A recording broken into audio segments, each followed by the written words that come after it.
好，来继续来看海洋委员会主委关碧玲特别伫个面册铺2块影片，内容是海巡出勤守护台马第2海岸的状况。为这个影片会当看到海巡的搜证，因为海象真歹，舰艇数物件入去，船体是丢甲真厉害，惊险万分。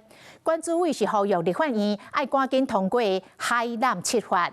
国民党的立委齐卡新嘛认为，海南若风切断，会严重影响到安全。讲相关的法律，因的党团会讨论。影是有够大，一直拍起伫船顶，就算讲海象无好，海巡舰艇也是伫海中努力，因为敢若日7、日82天，都有中国渔船停伫台马第2海南北间海峡的顶头，互海巡广播赶离开。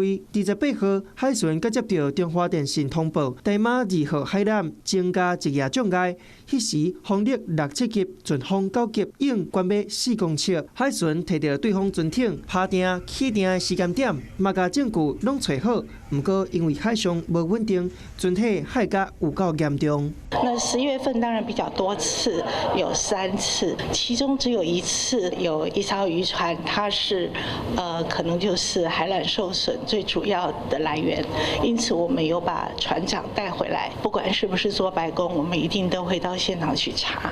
经过确认，28号海南受损是因为自然劣化所造成，意思就是用久啊豆豆啊损害去。不过海委会主委关碧玲伊嘛分享海巡守护海南的状况，嘛是为着呼吁立法院支持海南7法。用刑罚上面，甚至于更大的一些行政法上面给予惩处、给予施压了哈，让他不敢轻举妄动。这样的海缆7法非常的重要，也有急迫性。我们希望朝野一起支持哈，加速完成立法。对于要如何去保存我们的关键基础设施的战力，那我认为对于国家安全是非常重要的一环。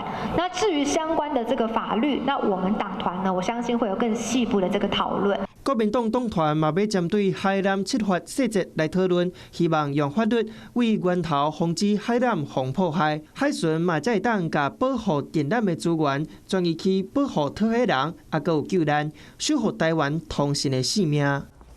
Hello， 我是张新文。想要抢先掌握最及时的新闻资讯吗？赶快订阅、按赞、开启小铃铛，锁定华视新闻 YouTube 频道。